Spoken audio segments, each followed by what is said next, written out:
Train जो है धीरे धीरे चली, कैसे? हाँ, इसलिए तो गाना धीरे धीरे से मेरी जिंदगी में आना और इस तरीके से अड़बड़ बनाना।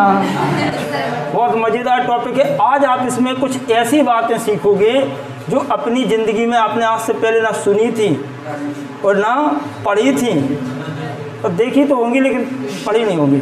क्या कई बार हम चीज़ें तो ऐसी खतरनाक देख लेते हैं जिनकी हम आशा ही नहीं कर सकते, तो देख कुछ भी सकते हो लेकिन पढ़ी सुनी नहीं होगी। अब यहाँ देखो, ये लिखा एडवर्ब, क्या लिखा? इसमें लिखा एड, क्या लिखा? ये लिखा वर्ब। जो वर्ब के साथ में एड हो उसे हम एडवर्ब कहते हैं, ठीक है। An adverb is a word that qualifies all the parts of speech except noun, pronoun and interjection. लेकिन इतनी बड़ी बात अभी हम करते नहीं, बस इतनी बात समझ लो, जिस शब्द में एल वाई लगा वो एडवर्ब है।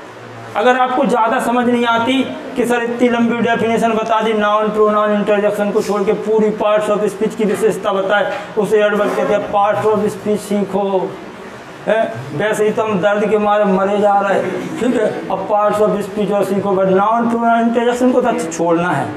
चलो इतना तो रिलैक्स दे दिया, कम से कम नाउन, प्रोनाउन, इंटरजेक्शन छोड़ दिया, चलो ठीक। तो इसमें सिर्फ एक ही चीज़ देखना है, जिस शब्द के अंत में एल वाई लगा वो एडवर्ब है, जिसके अंत में एल वाई लगा वो क्या है?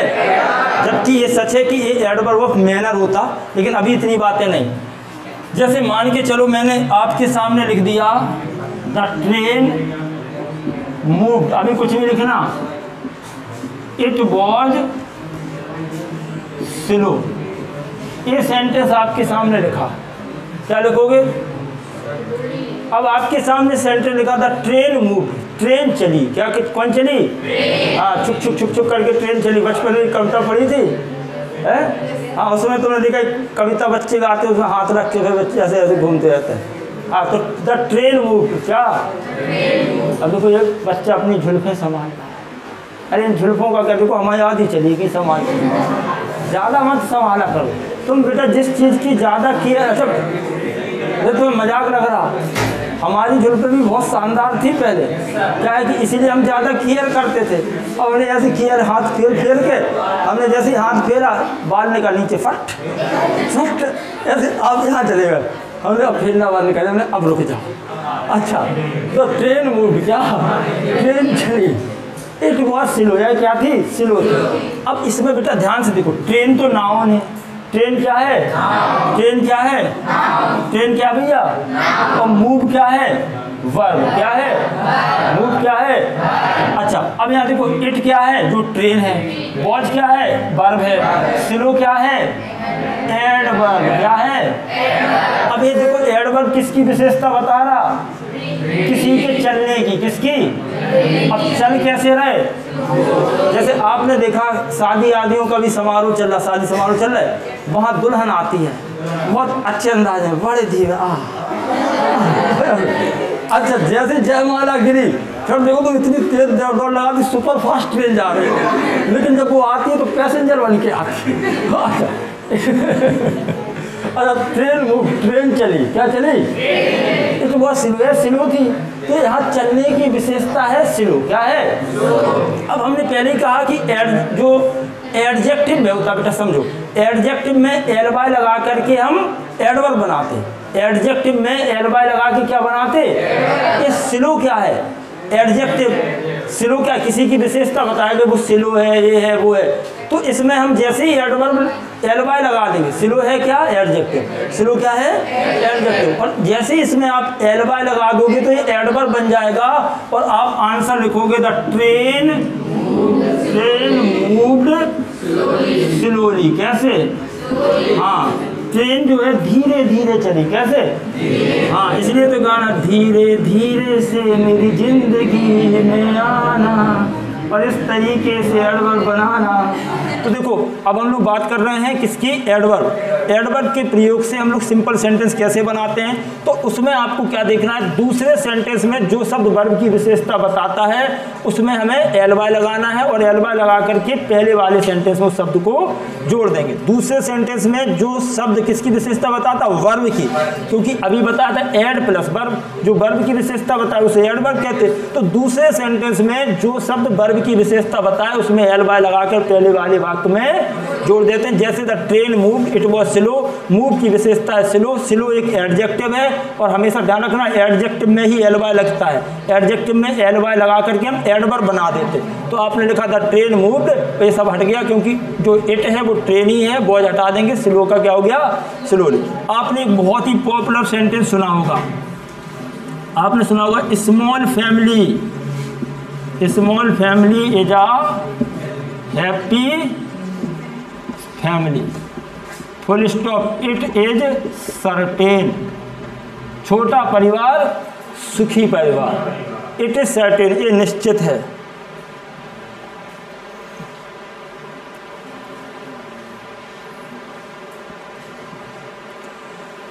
तो अब यहाँ पर अगर हम देखें, अब आप देखो बेटा ध्यान से, स्मॉल फैमिली सब्जेक्ट है, ये यहाँ पर इज को वर्ब की तरह कंसिडर कर लेंगे और ये लिखा है हैप्पी फैमिली, ये इसका कॉम्प्लीमेंट है, सच में ये है, ठीक है। ये हम लोग ऑब्जेक्ट कह देते, ऑब्जेक्ट नहीं है।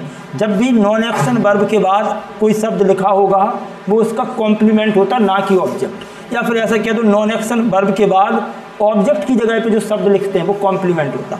इसमें मेन वर्ब तो नहीं है लेकिन इज को ही मेन वर्ब की तरह कंसिडर किया गया। अब जब वो चीज़ है नहीं तो वो लॉजिक भी वो नहीं लगेगा। अब आप क्या करोगे, इतना तो हमें समझ में आ गया, सर्टेन एक क्या है एडजेक्टिव है, इसको हमें एडवर्ब बनाना है। तो आपको कुछ नहीं करना, पूरा छापो, small family is a happy family और लास्ट में सर्टेनली, लो खत्म हो गया। Small family is a happy family certainly, निश्चित रूप से छोटा परिवार सुखी परिवार होता है, ठीक है जी। हाँ, small family is certainly a happy family, हाँ कोई दिक्कत नहीं है। आप चाहो तो इसको ऐसे भी लिख सकते हो, दूसरा तरीका लिखना है, small family is certainly happy family, ठीक है। तो आपका जो फिर आप ये कह सकते हो यही मेन वर्ब मान लो और इसके बाद सर्टेनली लग गया, तो ऐसे बना सकते हो, एक तरीका है, ठीक है। अब आपको जो अच्छा लगे, जिसमें मज़ा आए, जो तुम्हें सरल लगे, जो तुम्हारे दिमाग को भा जाए, जो तुम्हें पसंद आ जाए, आप उसका यूज कर लीजिए, ठीक है। हमारी तरफ से कोई जोर जबरदस्ती नहीं, हम बहुत सीधे टीचर हैं, आराम से। तो अब बेटा वो बातें कर ले रहे जो अपन को नहीं करनी चाहिए।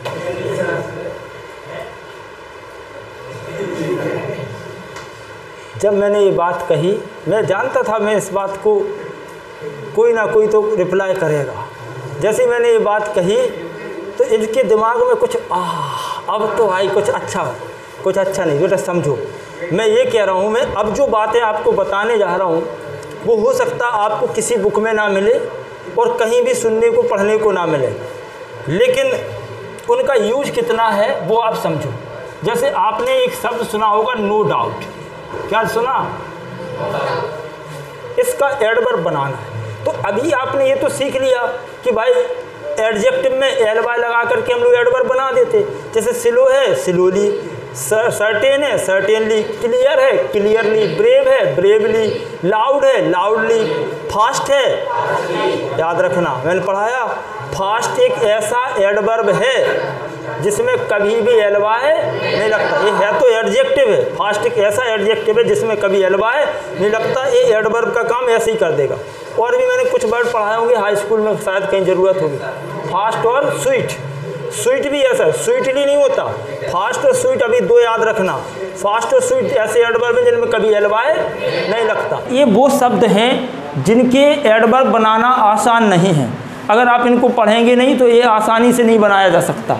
तो जैसे आपके सामने पहला शब्द लिखा नो डाउट, क्या लिखा, अब ये वर्ड है या ये कह दो ये फ्रेज हैं, इनका एडवर्ब अलग तरीके से बनता है। तो we can make the adverb of all this phrase और वर्ड्स बाय डिफरेंट वे। जैसे नो डाउट लिखा तो इसका आपने पढ़ा होगा UNDOUBTEDLY, क्या लिखा, अनडाउटली, क्या लिखा। अब यहाँ याद करने में ध्यान देखना, तुम बोलोगे अनडाउटली UNDOUBT और तुम हाल लगा दोगे DLY, इसमें टी छूट जाएगा, क्या इसलिए अनडाउटेडली क्या लिखा। अब ऐसे नहीं बोलना, नहीं तो पढ़ो अनडाउटेडली, टिडली टिडली ऐसे नहीं करना, टिडली नहीं, अनडाउटली ही पढ़ना। पढ़ना क्या है, हाँ, लेकिन ध्यान रखना कि अनडाउटेडली इस तरीके से वर्ड होगा ताकि आप टी को भूलें ना, लेकिन पढ़ेंगे अनडाउटली। क्या पढ़ेंगे, तो नो डाउट जैसे ही दिखे उसको एडवर्ब में बदलेंगे अनडाउटली। नो डाउट का क्या हो जाएगा, अब ऐसे लिखा नॉट एक्सपेक्टेड, तो इसको हम लिखेंगे अनएक्सपेक्ट, PCTEDLY। यही लॉजिक इसमें भी लगा। क्या लिखा, अनएक्सपेक्टेडली, UNEXPECTEDLY, इसमें भी वही कॉन्सेप्ट है। तो नॉट एक्सपेक्ट का अनएक्सपेक्टेडली, नो डाउट का अनडाउटेडली। अब यहाँ लिखा नो एम या विदाउट एम, इसको हम सीधा बना देंगे एम लेसली। क्या बना देंगे, तो no aim without aim, aimlessly. ये दोनों निगेटिव ही हैं, इसका मतलब क्या, कोई उद्देश्य नहीं, बिना उद्देश्य के aimlessly. Not expected unexpectedly, no doubt undoubtedly, काम ये एक ही कर रहा है। यहाँ लिखा इन अ हरी, आपने पढ़ा होगा हरीडली। क्या पढ़ा है, हरीडली, जल्दी में। और कॉस्ट डज नॉट काउंट, कितनी बार सुना, एट एनी कॉस्ट, ये इनके एडवर्ब है। जब आप एट एनी कॉस्ट पढ़ते हो ना, और कोई तुमसे पूछ ले एट एनी कॉस्ट क्या है, तो तुम यही कहते फ्रेज है। फ्रेज नहीं है भाई साहब, कॉस्ट डज नॉट काउंट का एडवर्ब है, एट एनी कॉस्ट। जैसे एग्जांपल देखो, Rana Pratap was the glory of Mewar,